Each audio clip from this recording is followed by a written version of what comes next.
Antes de comenzar esta historia, la abuelita quiere saber desde dónde están viendo. Cuéntenme en los comentarios. Y aprovechen para dejar su me gusta y suscribirse al canal, porque aquí siempre hay historias emocionantes que tocan el corazón. Sí, estuve en la cárcel. 8 años. No por asesinar a nadie, no por robar un banco, no por hacer daño con mis propias manos. Estuve presa por algo más silencioso, más incomprendido, más doloroso incluso. Por amor. O mejor dicho, por no traicionar al hombre que creía que amaba. Me llamo Elena Ramos, tengo 68 años, y esta es la parte de mi vida que muchos prefieren esconder. Pero yo ya no. Ya no tengo miedo del juicio de los demás, porque nadie puede juzgar más fuerte que una misma cuando mira hacia atrás y se da cuenta de todo lo que dejó pasar por no saber amarse primero. Yo era una mujer común, trabajadora, reservada, de esas que no se meten con nadie. Crecí creyendo que el amor todo lo podía, que una debía ser leal, paciente, entregada. Me enseñaron que callar era una forma de proteger, que cubrir a alguien podía ser un acto de cariño. Y con esos valores, entré a una relación que parecía segura, bonita, como sacada de un sueño.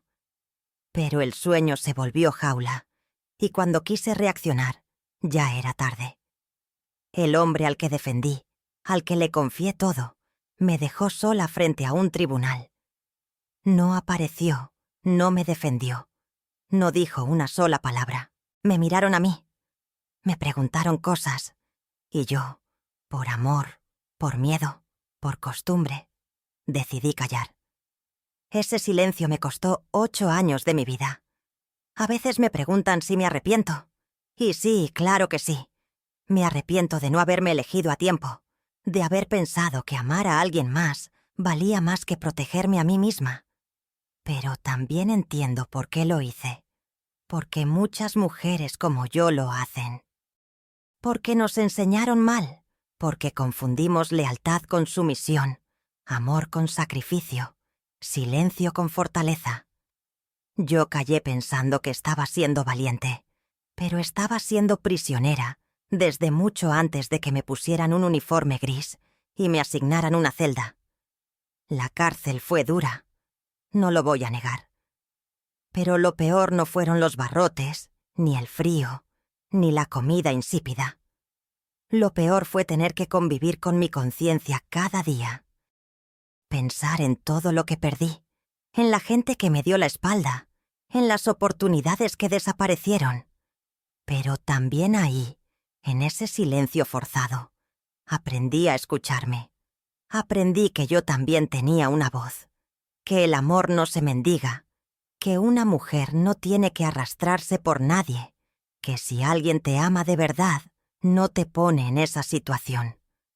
Hoy, desde mi casa humilde, con las manos marcadas por el tiempo pero el corazón más firme que nunca, puedo contar esta historia sin bajar la mirada.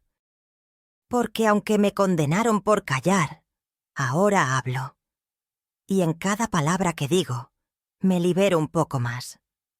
No cuento esto por lástima ni por fama. Lo cuento porque allá afuera hay muchas otras Elenas a punto de callar por amor. Y quiero que escuchen a una que ya pasó por eso. Porque hablar a tiempo puede salvarte. Porque callar, a veces, te mata lento. Cuando pienso en la mujer que era antes de todo esto, siento que estoy hablando de otra persona, como si hubiera sido un personaje de una historia que leí hace mucho. Yo era simple, reservada, trabajadora. Me levantaba temprano, trabajaba en una panadería del barrio desde las 6 de la mañana hasta las 3 de la tarde, y luego volvía a casa a cuidar de mi madre enferma. Mi mundo era pequeño, pero tranquilo. No soñaba con lujos, ni aventuras, ni promesas grandiosas.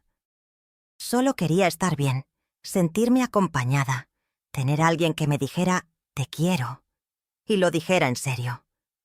Siempre fui muy confiada, incluso cuando tenía razones para no serlo. Prefería pensar bien de la gente. Creía que si uno daba lo mejor, tarde o temprano, recibiría lo mismo a cambio. Me habían hecho daño antes, sí, como a todos, pero nunca algo tan profundo como lo que vendría después. Vivía en una casa modesta, alquilada, con paredes de pintura descascarada y una cocina pequeña donde hacía café cada tarde.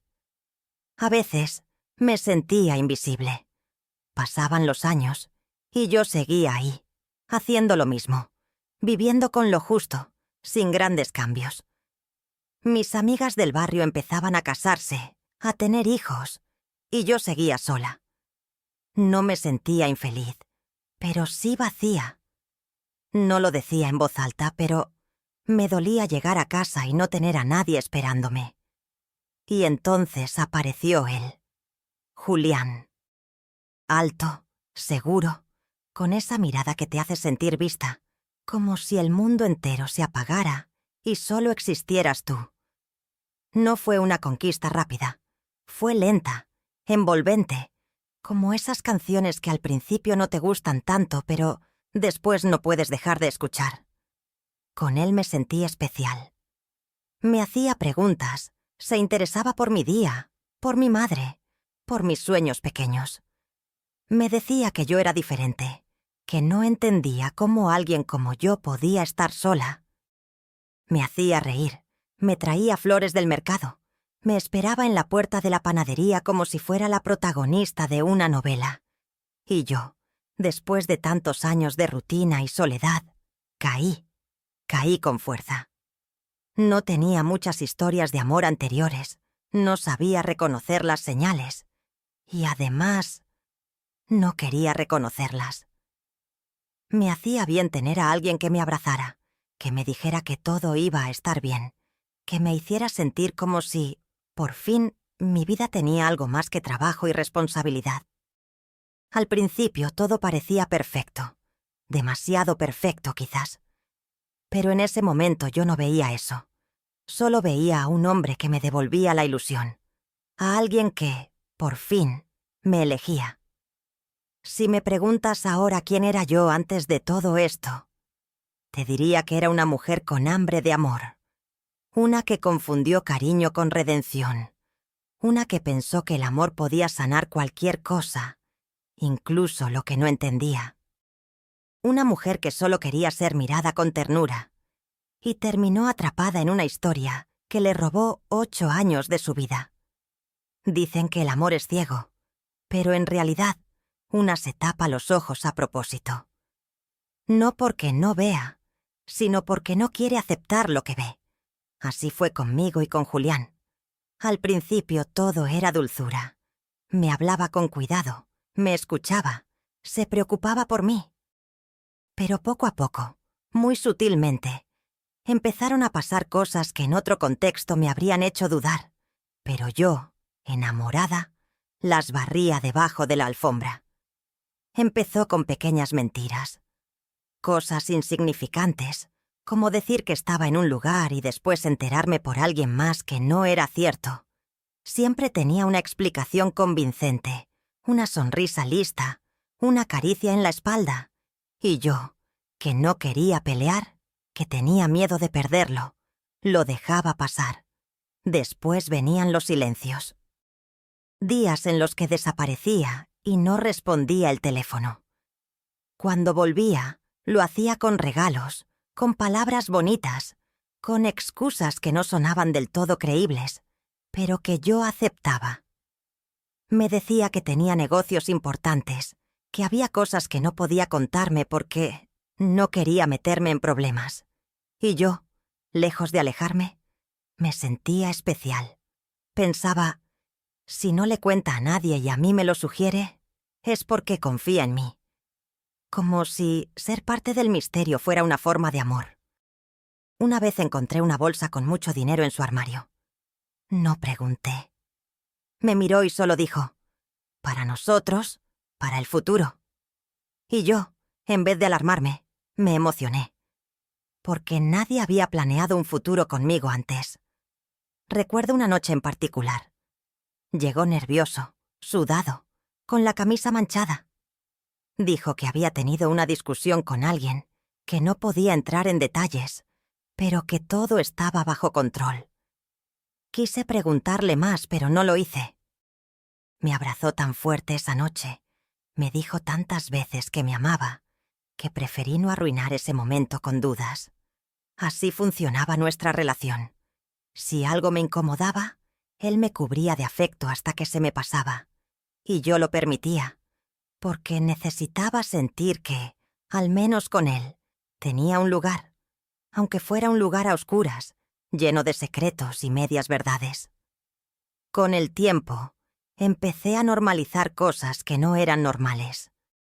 Que no me presentara a sus amigos, que nunca supiera dónde vivía exactamente, que nunca usara su nombre completo conmigo, que cambiara de número de teléfono sin avisar.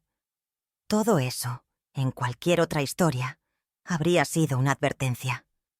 Pero en la mía, eran solo detalles sin importancia, porque yo estaba convencida de que cuando alguien te elige, lo demás no importa tanto. Y ahí estaba el problema.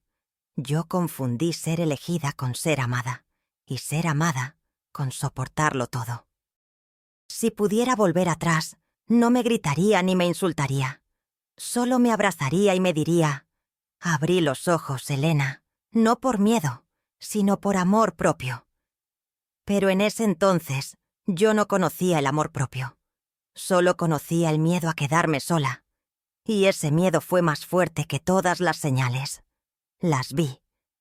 Claro que las vi. Solo que elegí ignorarlas, porque admitir la verdad dolía más que soportar la mentira. Nunca pensé que un solo favor pudiera cambiar toda mi vida. Era una tarde cualquiera, como tantas otras. Yo había salido del trabajo, tenía las manos aún con olor a pan, y lo encontré en la esquina de casa, nervioso, mirando hacia todos lados. Se notaba alterado, pero apenas me vio, me sonrió como si no pasara nada. Me abrazó, me besó la frente y me dijo que necesitaba que le hiciera un pequeño favor. Dijo que no era nada grave, que era temporal, que solo necesitaba guardar una bolsa por unos días en mi casa. No la abrí, no pregunté qué había dentro. Me dijo que era mejor así, que era por seguridad. Confío en vos, Elena, más que en nadie, me dijo, y con esa frase bastó. Me sentí elegida, importante, especial. Una parte de mí sintió miedo, pero la otra parte, la que venía creyendo en su amor, en su historia, en su protección, le ganó. Guardé esa bolsa en el armario del cuarto. La cubrí con una manta, como si esconderla me quitara responsabilidad. Esa noche no pude dormir bien. Había algo en el ambiente que me hacía sentir pesada, inquieta. Pero al día siguiente él no apareció, ni al otro. Su teléfono estaba apagado. Yo trataba de convencerme de que todo estaba bien, que pronto volvería, que pasaría a buscar lo suyo, que me explicaría. Pero no pasó. En cambio, pasaron 2 policías por mi puerta. Llegaron con una orden de allanamiento, con preguntas que no supe responder, con miradas que ya me culpaban antes de escucharme. Revisaron todo. Encontraron la bolsa. Dentro había dinero, papeles falsos y cosas que no entendí. Pero lo que entendí enseguida fue que estaba metida en algo mucho más grande que yo. Me esposaron frente a los vecinos. Bajé la cabeza. No por vergüenza, sino por puro shock. No podía creer que eso me estuviera pasando a mí. En la comisaría me interrogaron. Me preguntaron si conocía a Julián, si sabía lo que hacía, si sabía que estaba siendo buscado. Yo no sabía nada con certeza, pero tampoco era del todo inocente. Sabía que algo andaba mal y decidí mirar para otro lado. Por amor, por miedo, por costumbre. Me ofrecieron un trato. Me dijeron que si hablaba, si decía todo lo que sabía, si colaboraba, podía salir libre. Pero no hablé. No supe qué decir. No quise traicionarlo. Y en el fondo, todavía creía que él aparecería, que se presentaría, y diría que yo no tenía nada que ver. Esperé. En la celda, en los pasillos, en las audiencias. Esperé semanas, meses, y él nunca apareció. Nunca preguntó por mí. Nunca mandó un abogado. Nunca escribió una carta. Nada. Me dejó sola. Completamente sola. Cargando con un delito que no entendía del todo, pero que ahora tenía mi nombre firmado en todos los papeles del caso. No entendía cómo había llegado hasta ahí. Cómo una mujer como yo, con una vida tan simple, podía terminar presa. Pero lo entendí después. No fue por la bolsa. Fue por decir que sí cuando tenía que haber dicho que no. Por callar cuando tenía que haber hablado. Por confiar cuando ya no había motivos. Por amor. O lo que yo confundí con amor. Ese favor, el que parecía tan inocente, tan inofensivo, se volvió la piedra que me aplastó la vida entera. No lo vi venir. No me lo imaginé. Pero lo acepté. Y esa fue mi condena. El juicio fue rápido, mucho más de lo que yo esperaba. Pensé que habría más preguntas, más espacio para explicar, más tiempo para que alguien entendiera lo que yo sentía. Pero no. Los abogados hablaban como si yo no estuviera ahí. La fiscalía presentó los cargos, las pruebas, la maldita bolsa, las conexiones con Julián, las llamadas que nunca supe que estaban siendo rastreadas, los movimientos de dinero, los testimonios de gente que yo ni conocía. Mi abogada, una defensora pública que apenas recordaba mi nombre, intentó explicar que yo era una mujer sin antecedentes, sin historia criminal, que había sido manipulada, usada. Pero nadie lo escuchó de verdad. Yo tampoco hablaba. En ese momento aún lo esperaba.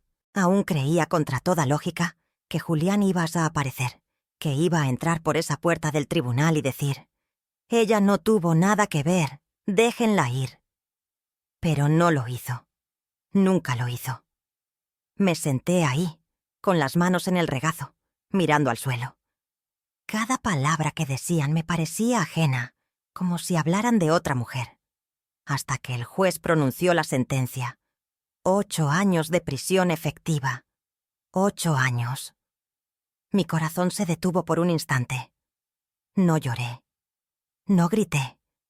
No dije nada. Sentí que el cuerpo me pesaba 1000 kilos, como si algo me hubiera apagado desde dentro. Miré hacia atrás buscando una cara conocida, algún gesto de compasión, pero no había nadie. Mi madre ya había muerto. Mi hermana me dio la espalda desde que salió mi nombre en los diarios. Y mis amigas... Bueno, dejaron de serlo en cuanto se enteraron de que yo estaba metida en cosas raras. Estaba sola, completamente sola. Me pusieron de pie, me esposaron y me llevaron por un pasillo frío. Ese fue el momento exacto en el que entendí que mi vida anterior había terminado. Que ya no era Elena la panadera, la vecina amable, la mujer callada del barrio. Ahora era Elena la condenada, la mujer que fue leal al hombre equivocado, la que eligió callar, la que no delató, la que pagaría con casi una década de encierro por un acto que ni siquiera comprendía del todo. Me subieron al furgón como una criminal. Cerraron la puerta metálica con un golpe seco, y ahí dentro, sola con mis pensamientos, sentí miedo. No del encierro, no del futuro, miedo de mí misma, de cómo había llegado a ese punto, de cómo había entregado mi libertad como quien entrega una flor marchita, sin darse cuenta de lo valiosa que era. Nadie me despidió, nadie me escribió, nadie me defendió. Solo yo, mi silencio, y una condena que llevaría marcada en la piel, en la espalda, en el nombre, por el resto de mi vida. El día que me declararon culpable no fue solo el día que me encerraron, fue el día que terminé de perder todo, y aún así, no fue lo peor que viví. Lo peor vendría después. Cuando llegamos a la cárcel, el sonido de la reja automática fue lo primero que me golpeó. No el ruido en sí, sino lo que significaba. que esa puerta se abría para tragarme entera y que no se volvería a abrir para mí durante mucho, mucho tiempo. Me bajaron del furgón como a una más.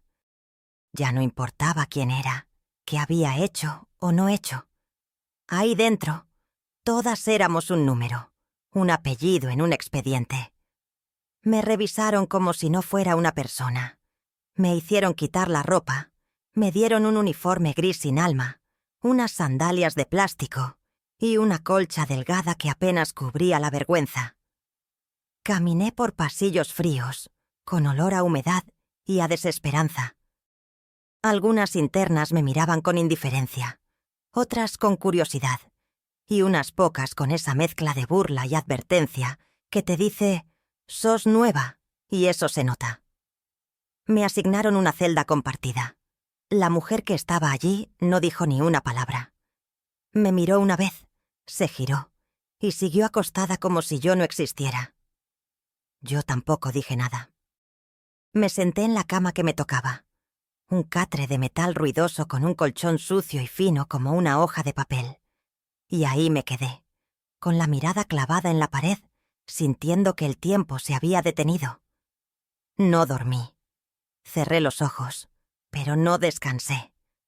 Toda la noche escuché ruidos, llaves, pasos, murmullos, llantos ahogados. No hay oscuridad más profunda que la de una cárcel durante la noche. Una oscuridad que no viene de la falta de luz, sino del peso de las historias que se acumulan entre las paredes. Pensé en Julián. Por supuesto que pensé en él. Pensé en dónde estaría, si estaría mirando el mismo cielo, si estaría con otra mujer, si se acordaría de mí. Me odié por pensarlo, por seguir dándole espacio en mi cabeza después de todo. Pero así funciona el amor cuando se ha confundido con dependencia. No se va solo porque uno quiera. También pensé en mi casa, en mi madre, en las veces que me dijo, «Ese hombre no me convence», en el pan calentito que solía hornear todas las mañanas, en el perfume barato que usaba para ir al trabajo, en la Elena que había sido antes de todo esto, y en cómo, de alguna manera, la había perdido para siempre. Esa noche entendí que no iba a salir de ahí igual, que la prisión no solo me iba a quitar la libertad, sino también partes de mí que nunca volverían. Pero no lloré, no porque no quisiera, sino porque sentía que si empezaba a llorar, no iba a poder parar. Fue la noche más larga de mi vida. No hubo consuelo, ni abrazo, ni una palabra amable. Solo el frío del concreto, el silencio de mi compañera y el eco constante de una voz interna que repetía una y otra vez, «¿Cómo llegaste hasta acá?» Y aunque no tenía respuesta, supe, desde esa primera noche, que si alguna vez quería sobrevivir a todo eso, primero tenía que aprender a perdonarme, aunque todavía no supiera cómo. Los días en prisión no se viven, se sobreviven.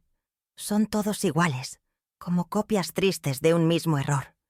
Te despertás antes del amanecer, no porque quieras, sino porque los guardias abren las puertas con un golpe seco, encendiendo las luces fluorescentes que te duelen en los ojos. Te levantás con el cuerpo rígido, la espalda dolorida por el colchón delgado, los huesos fríos por la humedad que nunca se va. Haces la fila para el desayuno. Una taza de algo que parece café, pero no lo es. Un pan duro que muchas veces preferís guardar para más tarde. Comés sin hablar mucho, mirando a tu alrededor, atenta, desconfiando. Porque aunque nadie te lo diga, en la cárcel estar distraída puede costarte caro. Después viene el conteo, la limpieza obligatoria de la celda, y luego... nada. Horas de espera, de silencio, de mirar las paredes, la puerta, el suelo, cualquier cosa que te distraiga de tu propia cabeza. Algunas mujeres hablan entre ellas, otras duermen todo el día para no sentir. Yo, al principio, me quedaba quieta, observaba. No hablaba con nadie, Me costaba confiar. Me sentía fuera de lugar, como si aún no entendiera cómo funcionaba ese mundo.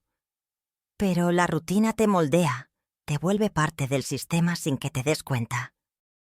Un día descubrís que ya sabes a qué hora sirven la comida sin mirar el reloj, que conoces el sonido de cada paso de los guardias, que sabes quién se pelea con quién vende cigarrillos, quién tiene una radio escondida, quién escribe cartas para las demás a cambio de favores.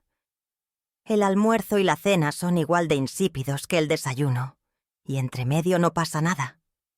Algunas hacen talleres, otras barren los pasillos, unas pocas estudian. Yo tardé meses en animarme a acercarme a la biblioteca. Me costaba concentrarme. Tenía la mente nublada, como si estuviera en pausa. Lo único que hacía con frecuencia era escribir. Empecé con palabras sueltas, pensamientos. Después llené páginas. No sabía si era un diario, una carta o simplemente un grito silencioso. Pero escribir fue lo único que me hizo sentir viva por un tiempo. La tarde en la cárcel es eterna.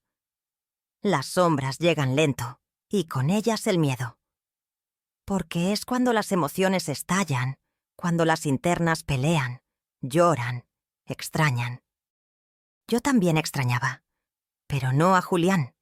Extrañaba a la mujer que era antes de todo esto, a la Elena que no sabía lo que era tener miedo todos los días, a la que aún creía que la vida podía mejorar.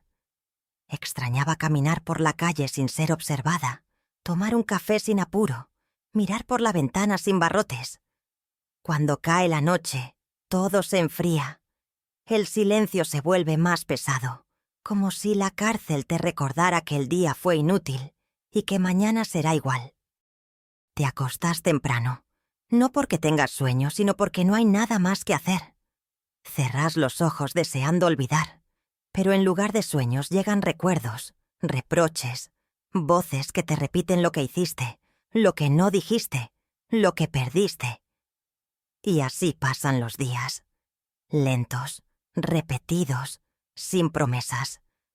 La rutina del encierro no te grita, te susurra hasta que dejas de luchar. Al principio yo aún creía que alguien vendría. Me decía que era cuestión de tiempo. Que una carta llegaría, que alguien preguntaría por mí, que algún rostro conocido aparecería en la sala de visitas. Me arreglaba el cabello con las manos antes de cada fin de semana. Me ponía la blusa menos gastada del uniforme. Esperaba sentada, en una banca de plástico, mirando la puerta como si en cualquier momento el mundo afuera se acordara de que yo existía. Pero la puerta no se abría para mí. Pasaban madres, hermanas, hijos, parejas. Algunas internas salían corriendo hacia abrazar a alguien. Otras volvían llorando porque no habían venido. ¿Y yo? Yo simplemente volvía igual que como había salido, sola. Algunas semanas mandé cartas. A mi hermana, a una amiga del barrio, incluso a una vecina. Les contaba que estaba bien, que estaba resistiendo, que agradecía cualquier palabra, cualquier gesto. No pedía nada más. Pero las cartas no tuvieron respuesta. O quizás sí, pero nunca me llegaron. O quizás nadie quiso responder. Y con cada día que pasaba sin noticias, el silencio se volvió más pesado. Era un silencio que no dolía como un golpe, sino como una grieta constante. Me di cuenta de que no era solo una presa, era una olvidada. Julián, por supuesto, fue el primero en desaparecer. Ni una carta, ni un mensaje, ni una señal de vida. Alguien dijo una vez que lo habían visto en otro país, con otra identidad, con otra mujer. No lo sé. No quise confirmar. En el fondo ya sabía que él nunca había estado realmente conmigo. Me usó, me manipuló, me dejó. Y lo peor es que yo lo permití. Pero incluso sabiendo todo eso, me costaba aceptar el abandono. No por él, sino por todos. Por los que me conocieron, por los que compartieron café conmigo, por los que alguna vez me llamaron amiga. Era como si, al cruzar esas puertas de rejas, yo hubiera dejado de existir. La prisión es dura por dentro, pero el verdadero castigo viene cuando te das cuenta de que afuera ya no te esperan, que tu nombre se volvió una vergüenza, un susurro, una historia incómoda. Una vecina me dijo una vez, cuando aún estaba libre: la gente se olvida de lo bueno, pero no de lo malo. Y tenía razón. Ninguno se acordó de las veces que ayudé, que escuché, que cuidé a otros.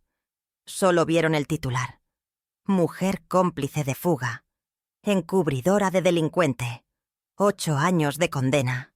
Eso fue lo que quedó de mí. Y así, poco a poco, dejé de mirar la puerta los domingos. Dejé de arreglarme, dejé de esperar. Empecé a aceptar que no tenía a nadie, que si quería sobrevivir, no podía contar con el afuera. Tenía que encontrar fuerza adentro, no en las paredes, no en las demás, sino en mí, en lo que aún quedaba de la Elena que una vez creyó en el amor, pero que ahora solo quería creer en sí misma. No fue de un día para otro. No hubo un momento exacto en que me desperté y dije: se acabó. Fue más bien una suma de vacíos, de silencios, de domingos sin visitas, de cartas sin respuesta, de madrugadas mirando al techo sabiendo que él no iba a venir. Durante mucho tiempo, aunque no lo admitía, seguía esperándolo. No físicamente, porque sabía que no aparecería, pero emocionalmente, sí. Esperaba una señal, un mensaje, una disculpa, una explicación. Algo. Cualquier cosa que me hiciera creer que todo esto había tenido un sentido. Que no me había destruido por alguien que ni siquiera miró hacia atrás. Pero los días pasaban, y lo único que crecía era el vacío. Las otras internas hablaban de sus hijos, de sus parejas, de sus historias. Algunas también habían sido traicionadas, y yo las escuchaba con una mezcla de compasión y rabia, porque me recordaban a mí. En una de esas charlas, una mujer me dijo algo que no olvidé. No lo vas a dejar cuando te decepcione. Lo vas a dejar cuando vos te canses de esperarlo. Y eso fue exactamente lo que me pasó. Un día cualquiera, me levanté, me miré al espejo roto del baño común y no vi a una mujer enamorada. Vi a una mujer cansada, exhausta, seca por dentro, con los ojos hinchados, el alma arrugada, la espalda vencida. Y en ese momento me dije, sin lágrimas, sin gritos: basta, no más, ya no lo espero. No lo odio, ni lo necesito. Simplemente ya no lo espero, porque esperarlo me estaba matando. Me estaba robando lo poco que me quedaba de mí misma. Desde ese día, cada vez que pensaba en él, me obligaba a cambiar el pensamiento. Me levantaba, barría un rincón, escribía una frase, me ataba el pelo más fuerte, como si cada pequeño acto fuera una forma de sacarlo de mi cuerpo. Ya no lo llamaba mi Julián. Ya no pensaba, él no sabía lo que hacía.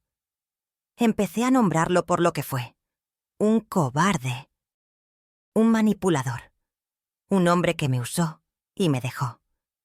Y no con odio, sino con claridad. Liberarme de él no fue un acto de venganza, fue un acto de sobrevivencia, porque entendí que si seguía amándolo, aunque fuera en silencio, aunque fuera en recuerdo, él seguía teniendo poder sobre mí. Y ya había tenido demasiado. Ya me había quitado 8 años de libertad. No iba a dejar que también me quitara el derecho a reconstruirme. Ese fue el primer paso. Silencioso, casi invisible, pero definitivo. Dejé de esperarlo. Y al hacerlo, empecé a esperarme a mí misma, a encontrarme, a recordarme, a darme una segunda oportunidad. Cuando por fin llegó el día de mi salida, no sentí alegría. No lloré de emoción ni sonreí. Solo respiré hondo, miré al cielo sin rejas y supe que algo había terminado. Pero también entendí que no salía la misma mujer que había entrado 8 años atrás. La Elena que entró aquella vez era ingenua, obediente, con el corazón en manos ajenas y la esperanza puesta en alguien que nunca la mereció. La que salió era otra, más dura, más callada, más atenta, pero también más fuerte. Me había roto, sí, pero con el tiempo aprendí a juntar los pedazos de a poco, con torpeza, con paciencia, sin saber si volvería a ser la misma. Y no lo fui. Fui algo nuevo, algo distinto, alguien que ya no dependía del amor de otros para sentir que valía algo. No tenía a nadie esperándome afuera. Ninguna familia, ningún cartel, ningún abrazo. Salí con una bolsa de plástico con mi ropa vieja, una carpeta con papeles del sistema penitenciario y un corazón reconstruido a base de soledad y reflexión. El mundo era otro. Las calles parecían más ruidosas, la gente más distante, todo más rápido. Caminé despacio, como si mis pies todavía no creyeran que podían pisar libremente. Me senté en una plaza, miré a mi alrededor y entendí que nadie me reconocía. Y eso fue un alivio, porque por primera vez en años no cargaba con la mirada de nadie encima. Conseguí un pequeño cuarto alquilado con ayuda de un programa de reinserción. No era mucho, pero tenía una cama, una cocina y una ventana que daba al cielo. Dormí allí mi primera noche de libertad y me desperté sobresaltada, pensando que había soñado mi salida. Me tomó semanas entender que ya no tenía que pedir permiso para ir al baño, que podía caminar hasta la tienda cuando quisiera, que podía mirar el horizonte sin mallas metálicas. Pero la libertad verdadera no llegó con la puerta abierta. Llegó después. Cuando me atreví a hablar, a contar mi historia, a dejar de tener vergüenza, a mirar a la Elena del pasado con compasión, no con desprecio. Entendí que no podía cambiar lo que había vivido, pero sí podía usarlo para evitar que otras mujeres pasaran por lo mismo. Que mi historia, por dolorosa que fuera, tenía un valor si servía para despertar a alguien más. La mujer que salió de la cárcel no fue la misma que entró. Fue una versión más real, más consciente, más valiente, porque no hay mayor coraje que mirarse al espejo después del desastre y seguir adelante con la frente en alto. Yo no soy una víctima, tampoco una heroína. Soy una mujer que cayó, que se equivocó, que confió en la persona equivocada, pero que también aprendió, resistió y se levantó. Y eso nadie me lo puede quitar.